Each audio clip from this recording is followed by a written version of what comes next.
Thank you, Helen. Well, ladies and gentlemen, we now arrive at the last panel of the day. I've given up on my hair, but the good news is that we have a lot to be excited about as we approach 2030. And we also have a lot of questions. And I think the key one, the age-old one, is who is paying for all of this? And we've put together a distinguished panel of speakers that I would like to now invite onto stage. Up first is Michael Wen. Michael is the Executive Vice President of Cathay Financial Holdings. He leads corporate banking products and financial sponsor coverage and has experience of over 30 years.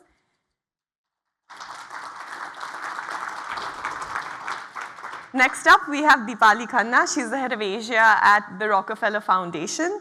She's an experienced leader across global platforms like G20, G7, and she works on sustainable development, economic equity, and strategic partnerships across Asia at the Rockefeller Foundation. Last but not least, please welcome Jabi Rahman. She's head of global implementation at Climate Group.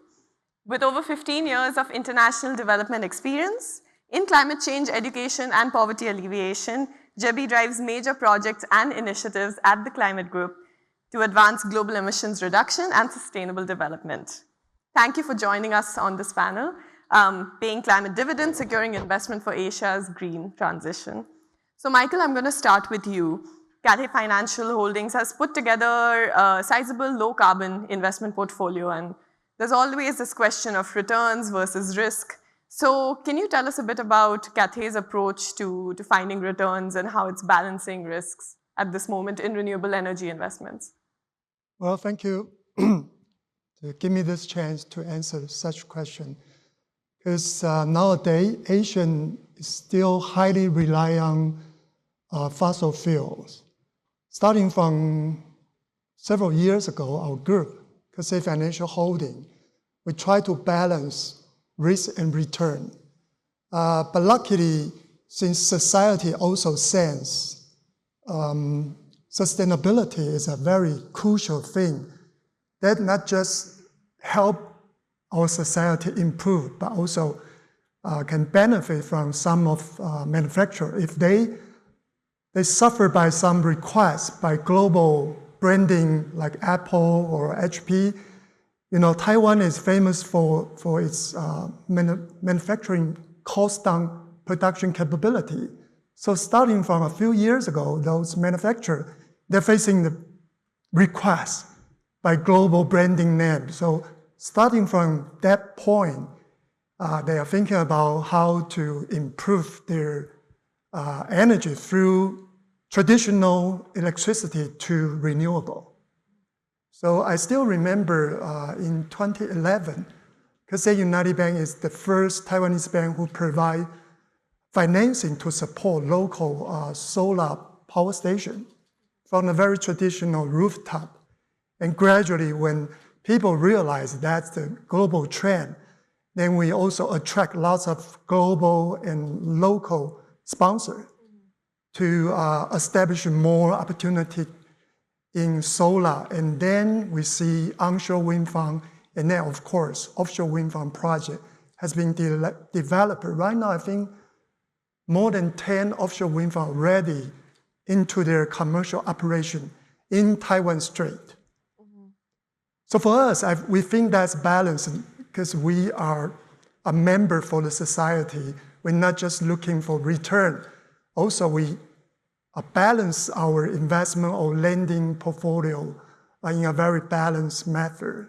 So in one hand, you have to consider financial return, and in the other hand, you also have to supporting this trend, help our client in a renewable or ESG-related development.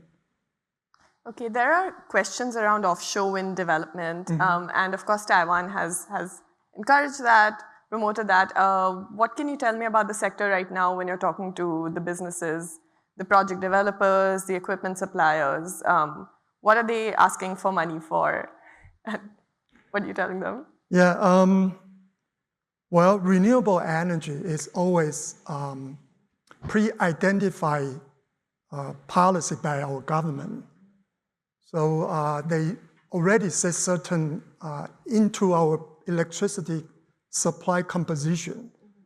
But mainly, since Taiwan is a very small island, we don't have such good weather like Southeast Asia country. So mostly solar farms were located in south part of Taiwan, and it's a seasonal and cyclical sunshine. So, and the volume is not that huge. So in 2016, some global developer, offshore wind farm developer, tapped into Taiwanese market. So we have 3 phases. Right now, already complete phase 2. We are entering phase 3. So there are, I think, more than 10 different offshore wind farm projects have been discussed or prepared to construct. So Deepali, coming to you, to unlock capital, the Rockefeller Foundation has talked about just and investable transition plans. Right, how do you de-risk investments across the region, and what's some minimum criteria for transition plans that you've identified? Thank you so much, Ishika, and it's such a privilege to be here with all of you today. So at the Rockefeller Foundation, I think, we've been in this space for over 112 years. And I think, before we make any investment of any sort, the one simple question we ask ourselves is, what are the results that we're looking for? And for us, the results that we're looking for is how we're impacting people's lives. And when I'm talking about people, it's vulnerable and marginalized populations. That's whom we really care about. Our mission over the last 112 years has been the same, to serve the well-being of humanity. So that's really the starting point for us. I think when we're looking at de-risking investments, we're not looking at balancing the finance system. We're really looking at how do we really help people move along the vulnerability chain? How do we ensure that renewable energy is going to lead to dignified jobs and build community resilience? So that's really where we start. And in our journey, if you really want to get to the results that we're looking for, what is front and center is how do we engage people who are most impacted by anything that we're trying to do? How do they become part of the conversation? How do we co-create the solutions that will work for them? And at the end of the day, how are we going to be measuring the results and holding ourselves accountable to them? So let me give you an example. I'm sure all of you, or most of you, must have heard about the Global Energy Alliance for People and Planet. This is really a flagship program that we launched at COP27. We put in $500 million along with 2 other foundations, as well as an IKEA foundation. We've been able to get leverage from several DFIs, so it's over a $10 billion platform. Now, again, when I'm talking about people-centered, where did we start? We really started in understanding what were the critical issues that people were kind of facing when it came to energy access. What would affordable and reliable power do for them? So, that was really the starting point. We knew how many hours women were spending just in collecting, cooking fuel, how children did not have access to electricity in the evening. We knew how girls were feeling very unsafe. We knew that there was opportunity in those villages for much more livelihood than what was possible because they didn't have access to energy. So in terms of how then we designed the mini-grid program was around how do we then address these issues? How are people going to have reliable, affordable, accessible energy so that that really works for them? And I think, that's where we really saw the shift. Because again, at the end of the day, we're not looking at really just creating cheaper power, but we're really talking about fairer power. And we're talking about power which will really drive economic livelihoods. And that's what we were able to see. So that's the first point. The second point is also we're trying to really address the systemic risks into opportunities. And how do we really be strategic in how we do that? For many of us, we're looking at this is unbankable. We're looking at people in communities, they're really hardworking people. How do we convert them into energy entrepreneurs? They're just waiting out there to take that on, but they haven't been given that opportunity. And of course, the last piece is, when you're looking at what does it really mean for them? It's not about the megawatts as a foundation for us. What's not important is the megawatts that we've generated. But, how have those megawatts really led to the social and economic development is what we care about. So I think that's really how we're looking at where and how we're investing. Okay, so creating energy entrepreneurs to bring in and make projects bankable. Jebby, you've worked on translating ambition into real-world impact. How do we move from the promises of climate finance at COP29 to real-world transformational projects on the ground in Asia? What have you seen and what work is being done? Thank you so much for the question, Ishika. And again, wonderful to be on this panel. Had a day full of meetings, and this finance question keeps coming up in many guises. So really great to be here and have this conversation. I guess first thing to kind of point out, the question talks about promise, but the target that was promised at COP29 in Baku fell desperately short of what's needed. It was a promise of 300 billion per year by 2035. It replaced the previous kind of promise of 100 billion per year, which wasn't quite achieved. But the estimate, the ask, the request from developing countries was 1.3 trillion per year, and that fell desperately short. Now, there is a process to review that, but it doesn't come up until 2030, which is 5 years down the line. So we're just kind of kicking that can down the road again and again. And it really impacts the sort of NDC review that's coming up. The NDCs were due to be submitted in February.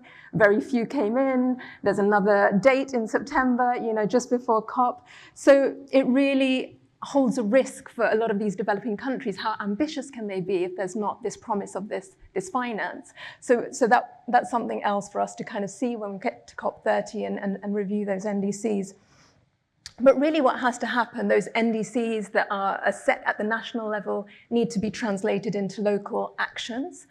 I wanted to share a bit about what we do at Climate Group, working with the Under 2 Coalition. The coalition was set up in the run-up to the Paris COP, so we've been around now for 10 years. We've been on quite a journey with them. It's a global network of governments representing almost 200 governments around the world, very ambitious subnational governments, state and regional governments. They represent collectively 50% of the global economy, so there's huge kind of economic tag to that, but also a huge emissions reduction potential as well. So over the past decade, those subnational governments have shown to reduce global emissions by 16%, where global emissions have risen by 42%. So there's huge potential, and these are the kind of governments we're working with across the world, as I mentioned, Global North and Global South. Now, in the Global South, what we've been doing with them is working with them on a number of capacity building projects, peer learning projects as well, where they can share and learn from each other. We've been doing them over the years, anything from greenhouse gas inventories, trying to identify where their emissions are coming from, to also developing long-term decarbonisation pathways. So really identifying in their jurisdiction where those emissions are coming from, how they can tackle them, what are the actions.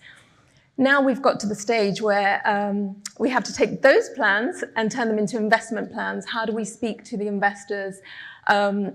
So far, they've been relying on their own sort of budgets. So we've got a few climate finance projects at the moment. One works with European and North American states. It's the next generation budgets. It's looking at green budgeting, so tagging, looking at your annual budget, which actions do I fund that are favorable to climate, which aren't favorable, sort of tracking that year on year, sort of seeing how do we, the word nudge was used, how do we nudge towards more climate? But really, we're talking about pace and speed and scale, and we need to do it faster. So that's one project. Another one is working with Brazilian states. I mentioned these long-term decarbonisation pathways. We're now working with them on their investment plans. How do they develop concept notes, bankable projects? It's not just one project, a pipeline of projects.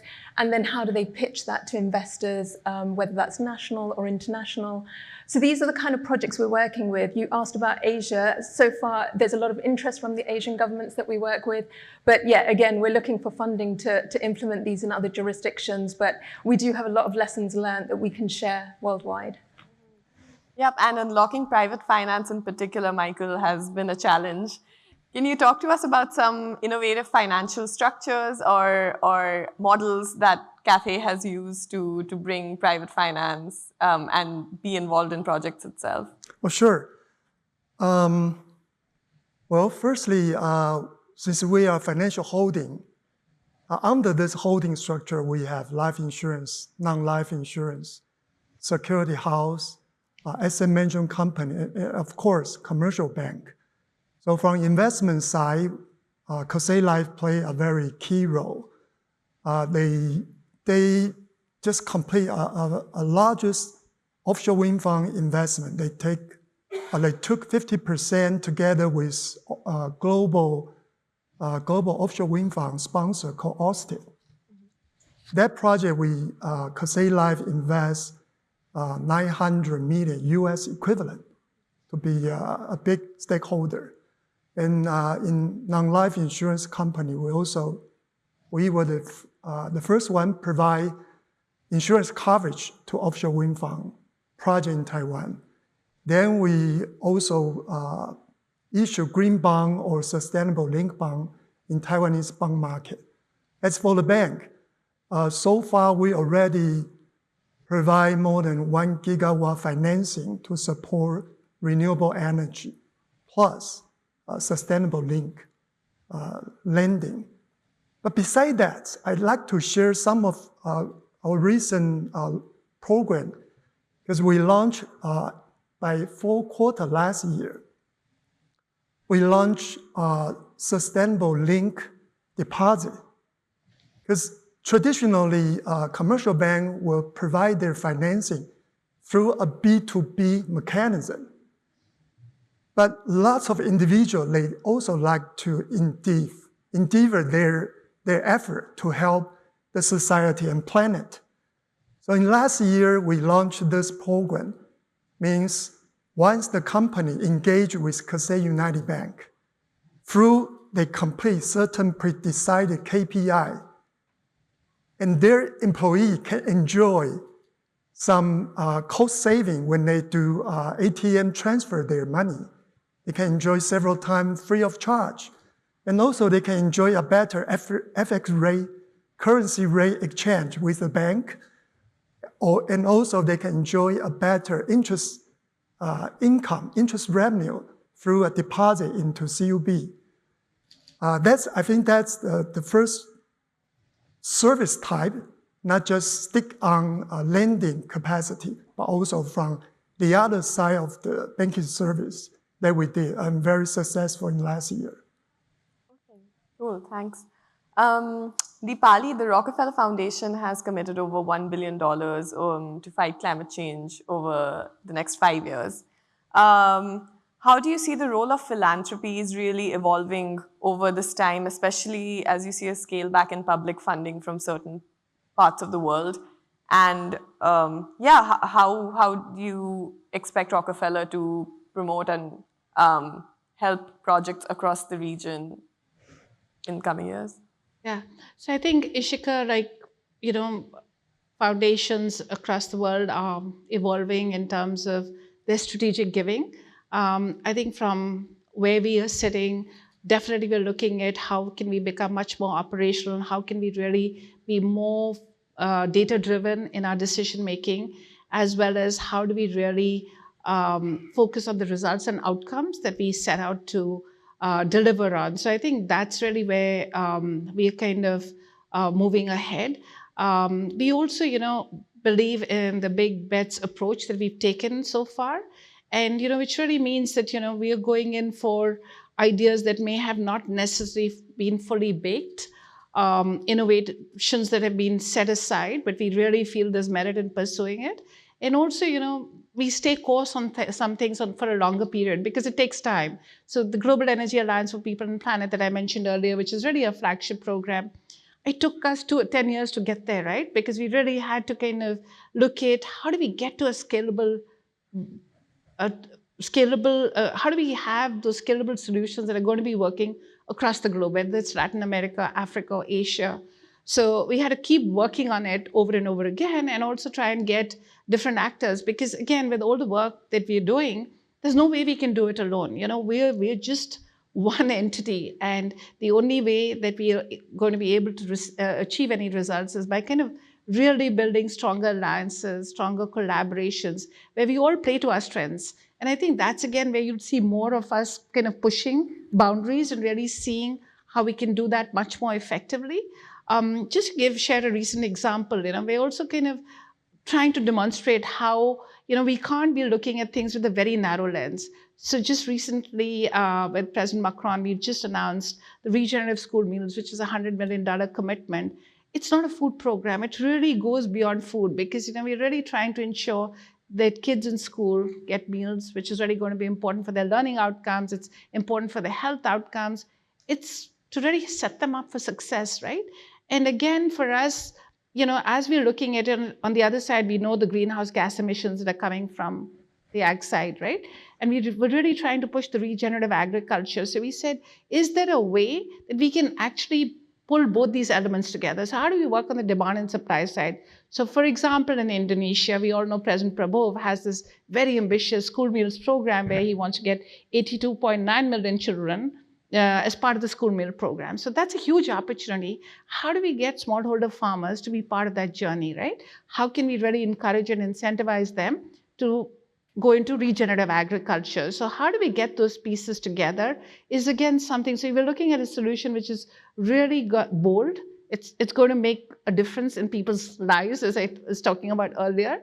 And there's so much in terms of how we can bring about the intersectoral collaboration, have all the alliances to really set it up for success. So I think you'll see more of us, more from us around being operational, data-driven decision making, and really driving for results with strong alliances and collaborations with every ecosystem actor. Because I think everybody has such an important role to play. None of us can achieve what we're really trying to achieve by ourselves. It was really interesting also, the Rockefeller Foundation announced yesterday that they're hoping to unlock $10 billion, which is a big number, in private and public investment for the early retirement of 60 coal plants across Asia. So let's see how that one goes. And we did that with the Global Energy Alliance for People and Planet. Yeah. We've been able to set up a $10 billion platform. I think we'll be able to do it. I know my colleague Joseph Curtin is not here, who made that announcement yesterday. But I don't think we'll need 10 years. I think we're on a pathway where we have the right actors to achieve that much quicker. I hope so. Jebby, I think this has been a focus for the COP30 presidency as well. How do you measure outcomes? There have been so many announcements over the past 10 years of money apparently going towards climate finance. Like, how do you measure what's really getting impacted and really having an impact on the ground? Yeah, no, absolutely. And just listening to Deepali and thinking about this question, there's that film title, Everything, Everywhere, All at Once, and it just kind of feels that way. And just thinking about the landscape, if you look at the climate finance across Asia, I think ADP did some studies a couple of years ago, as did CPI. There was the Adaptation Gap Fund as well. And what we sort of see is in Asia, there was 519.9 billion sort of in climate finance between 2018 and 2019. It was a bit of an increase, but a lot of that money went to mitigation. I think it was 91%, and most of it to the energy sector, kind of rightly so. But adaptation was only 8% of that, and then the dual kind of benefit projects, 1%. And what we're sort of seeing and what we're hearing from a lot of the governments, we know that Asia represents about 50% of emissions, but it's also a region where we have a lot of climate vulnerable countries. Adaptation is so important. This is a lesson also that we're learning at Climate Group. We've been, for the past 20 years, focused on those high emitting sectors, energy, transport, industry, food. Great to hear about the regenerative agriculture work as well. And we want to keep funding those, keep supporting those, but how do we incorporate adaptation resilience measures into those decarbonisation plans? That's certainly something our governments are asking us. This is something we're looking into. It's fairly new. We're looking at working in partnership with others to figure that out. But yeah, it's a trend that we're sort of seeing in our subnational work. Again, a lot of that finance flow goes to national government. How do we work more closely with them? Sort of in our advocacy work, encourage for that money to come to the subnational level or the local level where it will be put into action as well. So yeah, these are some of the things we're grappling with when we're thinking about those outcomes. And do you think you're able to measure impact well? Like what has helped you with that? Yeah, I think it's a real challenge. It's something as an organization we challenge with, we have a challenge with. We're always trying to kind of measure our impacts. What I would say is, while we have a large global network, to some extent, I still feel our projects are quite small. We're sort of dealing with, million-dollar projects or, multi-million-dollar projects. But really, the scale we're trying to achieve, we are talking about those big millions, billions, getting into the trillions. So I still think there's a lot that we can do. We have time for one closing question for all of you. So within 20 to 30 seconds each, if you can answer this. What is the most impactful move by either governments or development banks or the private sector that you think could accelerate Asia's prevalence as a hub for climate finance? Who would like to go first? I can go first, Okay, because sure. I know. Thanks for saving the other. Okay, so I think what really is going to be the answer is for us to be collaborating together. None of us can achieve anything by ourselves. So how do we get, government has such an important role to play, as we've heard in the previous panels, whether it's policy, whether it's regulations. Private sector, again, we need to be getting to a place where we can be attracting commercial capital, philanthropy. How are we going to come in with grants and blended financing instruments to be able to really trigger, to get to a place where the solutions can attract the commercial capital? People like the Climate Group, who have the kind of research, the data, and all the knowledge that they have. How can we really not keep making the same mistakes? How do we learn quickly? I think the need of the hour is for us to be really agile, because the time to act on many of these things was yesterday. The next best time is today. So I really feel like let's just have that approach where we can really, pull our own individual agendas aside, but really keep the people front and center. Extreme heat, we're facing, people are 48 degrees centigrade. I mean, that's inhuman. How can you expect a woman to go out and work over there? So if we keep that woman in mind in everything that we're trying to do, let's just forget, the egos and everything that comes in our way. And I'm talking about ourselves. I'm not pointing a finger here at anybody. But I think there's just that urgency. So I really would request everybody in this room, let's really just roll up our sleeves. There's just so many opportunities. There are scalable solutions. I mean, at this point of time, I would say let's do less of pilots, but wherever we know we have solutions, let's just put our minds behind. And even if we don't, let's take some risks. Okay, collaboration then. Jebby, go next. I think Deepali also took my keyword, collaboration. And I think, summits like this are, good example of bringing all these actors together. It's so important. But what I will say, I just want to give you an example from our projects. These relationships need to be built over time. The kind of projects we work on, we're building task forces between ministries of environment and finance, and they haven't even spoken to each other, and we get so much sort of friction from our governments. Oh no, but we've never spoken to that department before. So we're trying to build those relationships at that level and think what we're trying to do here globally. It takes time. It's not just coming to these one-off summits. It's how we sort of work together on a kind of ongoing basis. Keep working together, keep at it. Yeah. Michael, what about you? Well, I fully agree, Deepali and JB's comment. But if I can make a short summary, I think that will involve all the stakeholders from government, industry, and financial institution as well. So it will be a better together concept. If people can work together, we gradually will reach the mission shortly. I think I heard 5P today: public, private, philanthropy, people, partnership. So yes, I think we need everyone to come together. Thank you very much for all your insights. I really enjoyed this panel. And thank you for being such a lovely audience. I really enjoyed hosting and moderating today. I'm just going to head over there for the closing remarks. You can feel free to sit here, or you can leave the stage, whatever you like. Okay. These are comfortable. So yeah.